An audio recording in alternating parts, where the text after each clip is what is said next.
A guttural voice carried through the night. "Find him. That bastard ain't getting far." Boots crunched against the frostbitten grass. Ethan gritted his teeth, gripping the rusted revolver in his shaking hands. 3 bullets left. 3 men hunting him. The odds weren't good. Lightning split the sky, illuminating the wreckage of what had been his home. The wooden beams of his cabin lay shattered, still smoldering from the fire the raiders had set. His land, his new beginning, had been torn apart in an instant, trampled under the boots of lawless men. A horse neighed in the distance. His horse, dead. They had shot it down before he could ride for help. His survival now depended on silence, on patience, on the will to see the next dawn. A shadow moved through the trees. Ethan held his breath as one of the raiders, broad-shouldered, a rifle slung across his back, paused near the wagon. The man sniffed the air like a wolf scenting blood. His fingers curled around the handle of a long hunting knife. Ethan's pulse pounded in his ears. He could almost hear his wife's voice years ago, warning him that he wasn't made for this land, that a man like him didn't belong out here alone. She had been right. The raider shifted, peering into the darkness. The moment stretched thin as a razor's edge. Then, an ear-splitting cry shattered the night. It came from beyond the trees, high and sharp, a sound that did not belong to the wind. The raider stiffened, his grip tightening on his knife. Another cry, closer this time. Something moved in the shadows beyond them. The wind carried the scent of horses, of leather and sweat. Ethan knew then he was not alone in these woods. The raider turned, stepping back toward the others. Something's out there. Ethan did not wait to see what it was. He pushed up from the ground, forcing his body into motion despite the pain. He ran, weaving between the trees, his boots slipping in the damp earth. His vision blurred as his wound throbbed. He needed to get to the river, to lose them in the water. But fate had other plans. A root caught his foot, and suddenly the ground was rushing toward him. He hit hard, gasping as pain ripped through his side. A horse's snort, a soft rustling. He turned his head, and his breath stalled. A figure loomed above him, mounted on a black horse, its breath misting in the cold night air. The rider was motionless, watching him.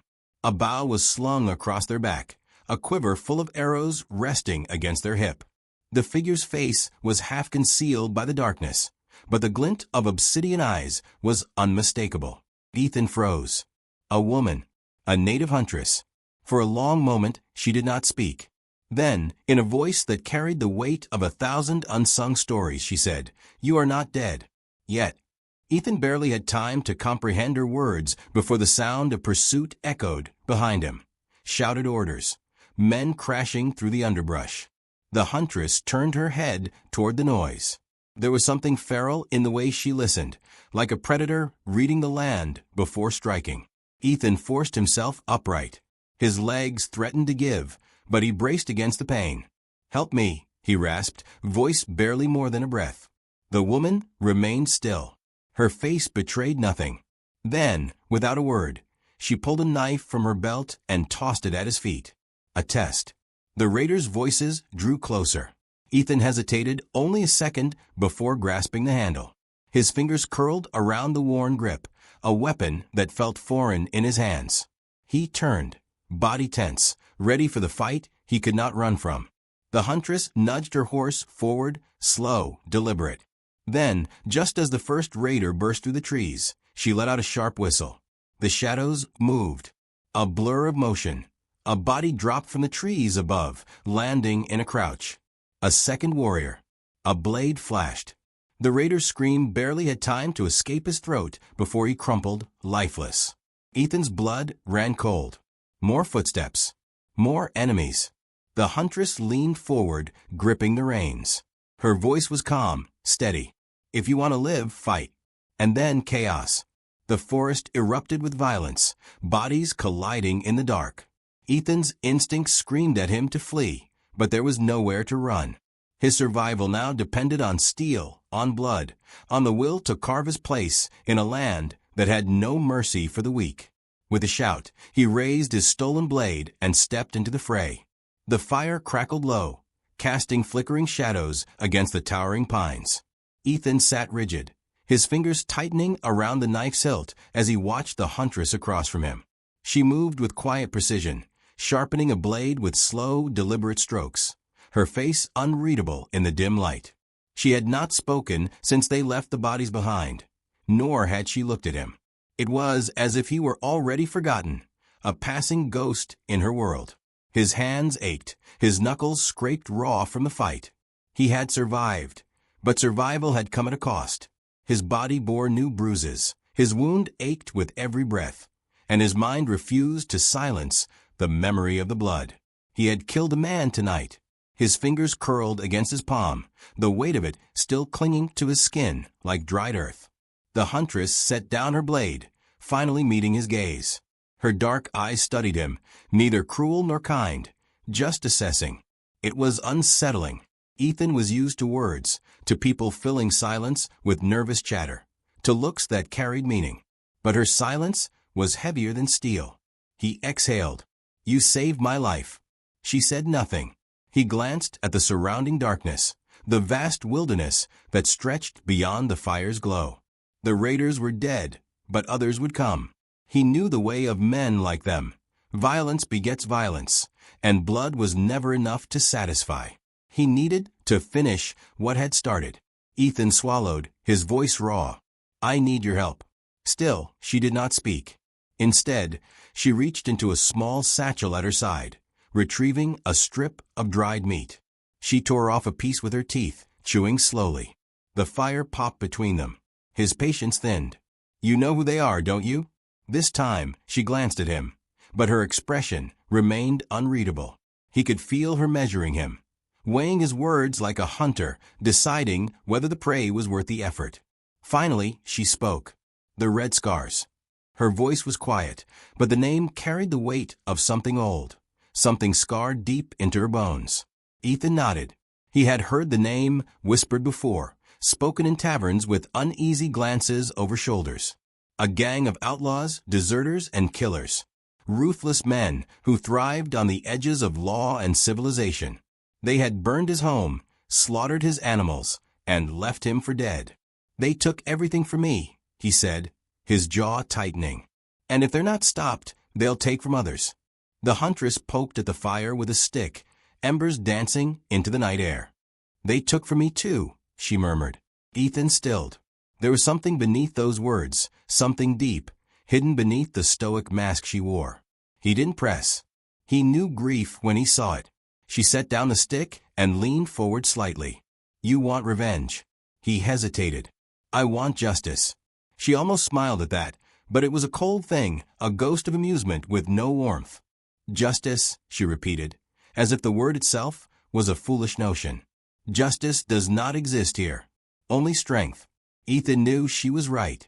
The law had no reach in these parts. The only way to end this was with his own hands. "I don't know how to track them," he admitted. "But you do." She studied him again, gaze sharp as a blade. "You are weak," she said simply. "Slow. Clumsy." Ethan clenched his jaw. "You will die before you even see them coming," she continued. "Or worse, you will get in my way." His fingers curled into fists. "Then teach me." She was silent for a long moment. Then, slowly, she tilted her head. "You wish to learn?" "Yes." "You do as I say?" "If it gets me close enough to kill them." Her eyes narrowed. Another long silence stretched between them. Then, with a quiet breath, she nodded once. "At first light we begin." The pact was made. When the sun rose, Ethan's world would change forever. Dawn bled across the sky in streaks of red and gold, stretching long shadows over the land. The wind carried the scent of damp earth, of pine and distant smoke, faint but unmistakable. A campfire. A settlement of men who did not belong to the land but took from it without care. The Red Scars. Ethan crouched beside the huntress, his body low, his breath controlled. The days spent under her watch had hardened him. His muscles ached from sleepless nights, from wounds that had not yet healed, from training that stripped away hesitation. His hands were steadier now, his movements quieter, his mind clearer. Yet nothing could quiet the storm within him. From their vantage point high above the valley, he could see the ruined fortress sprawled across the land below, an abandoned military outpost, now a rotting husk of broken walls and shattered stone, a nest for the men who had stolen everything from him. The huntress studied the camp. "They have horses," she murmured, eyes sharp as she counted the figures moving below. 15 men, 2 on watch, others scattered. Ethan clenched his fists. 15. He repeated the number like an oath. A death toll that had yet to be paid. The huntress turned to him. "You kill fast. You do not hesitate. If you hesitate, you die." He nodded. No argument. No illusions. The red scars had lived too long. The huntress slung her bow across her shoulder and slipped into the trees. Ethan followed, moving carefully through the underbrush, placing his feet where she placed hers, breathing only when she breathed. They ghosted through the woods like predators, closing in on the fortress from the rear, where the broken stone made for easy climbing. The first man never saw them coming. Ethan clamped a hand over the sentry's mouth, the huntress blade flashing fast across his throat. Blood spilled soundlessly over the stones as they pulled the body into the shadows. One down. A second guard sat hunched against a crumbling wall, rifle resting against his knee, head nodding with sleep. The huntress drew an arrow, notched it in a single, fluid motion, and let it fly. The shaft buried itself deep in the man's eye. Ethan swallowed hard as the body slumped. 2 down. They moved swiftly now, slipping between cover, cutting throats before voices could rise in alarm. Shadows swallowed the bodies, leaving only cooling blood and the whisper of death in their wake. By the time they reached the heart of the camp, only a handful of men remained, gathered near a makeshift table, laughing over stolen whiskey, oblivious to the silence creeping in around them. Ethan's heart pounded. Now, this was the moment. But then a voice, deep, amused, a presence that froze the air itself. "I was wondering when you'd come, boy." Ethan turned, blood running cold. Captain Silas Graves. The man stood at the edge of the firelight, broad shoulders wrapped in a weathered coat, his face carved from years of war and cruelty. A long scar split his cheek, disappearing beneath a thick beard. He held a pistol in one hand, a knife in the other, and hanging from his belt, a familiar silver locket. Ethan's breath caught. His wife's. His vision blurred with rage. Graves smirked, tapping the locket against his palm. "Thought you died with the rest. Shame. We could have had some real fun with you." Ethan moved without thinking. The world snapped into chaos, gunfire, shouting, the clash of steel. Ethan lunged, his blade aiming for Graves' throat, but the man was faster than he looked. The knife deflected off metal, the force sending Ethan stumbling back. Graves swung hard, a fist like stone, slamming into Ethan's ribs. The impact sent him sprawling to the dirt. Pain exploded through his body. He gasped, reaching for his weapon, but Graves was already on him, boot pressing down against his chest, grinding the breath from his lungs. "I should have burned your corpse," Graves muttered, cocking the pistol. A whistle cut through the night. The huntress. Then a flash of movement. An arrow struck Graves' shoulder, knocking him back just enough for Ethan to roll free. The huntress was a blur in the firelight, her second arrow already loosed. Graves twisted, the shot grazing his cheek, but he was moving now, vanishing into the dark ruins. The remaining red scars scrambled for weapons, some trying to flee, others charging straight into death. Ethan pulled himself up, grabbed his blade, and met them head-on. Steel clashed, bodies crashed into the dirt. The scent of blood thickened the air. Ethan fought like a man who had already died once. A blade sliced across his arm, pain flared, but he did not stop. A gunshot cracked. He ducked, swung low, drove his knife deep into a man's ribs. Another step. Another kill. The huntress fought beside him, her movements precise, each strike a whisper of death. She did not falter, did not hesitate. Then Graves' voice from the darkness. "I'll carve your heart out, boy." Ethan turned, eyes locking onto the silhouette moving through the ruins. Graves had retreated, but not far. A final battle awaited. The huntress wiped blood from her blade, eyes meeting Ethan's. No words needed to be spoken. They stepped into the shadows together. The night was silent now. The echoes of battle had faded into the stillness, leaving only the distant crackling of a dying campfire and the slow, labored breaths of the wounded. Blood soaked the earth, dark and gleaming beneath the cold moonlight. Bodies lay scattered, some slumped against the ruined walls, others sprawled in the dirt where they had fallen. The red scars were dead, all but one. Ethan gripped his knife, his knuckles white with the force of it. His body ached, every nerve raw from the fight, but there was no room for exhaustion. Not yet. Graves was still out there, lurking in the shadows, waiting. The huntress moved beside him, her presence a silent force of nature. She was wounded. An arrow had grazed her shoulder, leaving a crimson stain on her leathers. But she did not falter. She had fought like a specter, like something born from the wild, swift and unrelenting. And now, her dark eyes were fixed on the darkness ahead, where their final prey had vanished. A cold wind swept through the ruins. Then from the shadows, a slow, deliberate clap echoed through the empty fort. "Well now," Graves' voice rasped, thick with amusement. "Ain't this something? You two really are something else." Ethan turned, his pulse pounding, his grip tightening on the blade. Graves emerged from the dark, his coat torn, blood trailing down his arm. But he still carried himself like a man who had already won. A man who had stared into the abyss and welcomed it with open arms. The silver locket still dangled from his fingers, catching the firelight. Ethan's breath turned sharp. That small trinket was the last piece of his family, the last remnant of the life he had lost. Graves smirked, flicking the locket once before letting it dangle. "This what you came for, boy?" He tilted his head. "Gonna carve through hell just to take a ghost back with you?" Ethan stepped forward, slow, measured. The weight of everything pressed against his chest, his past, his grief, his rage. "I came to finish this," he said.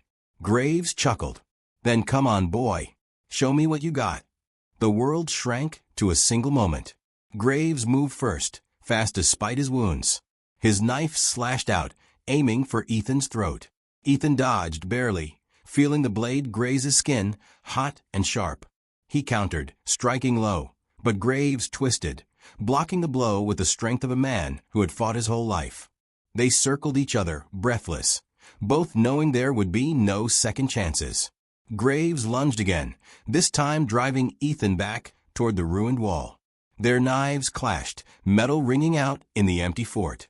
Each movement was fueled by fury, by something deeper than survival. Ethan struck, his knife slicing into Graves' side. The outlaw grunted, but didn't fall. Instead, he laughed, a deep, ragged sound. "You got fire in you," Graves growled. "Almost makes me regret burning your life to the ground." Ethan saw red. He lunged, but Graves was waiting.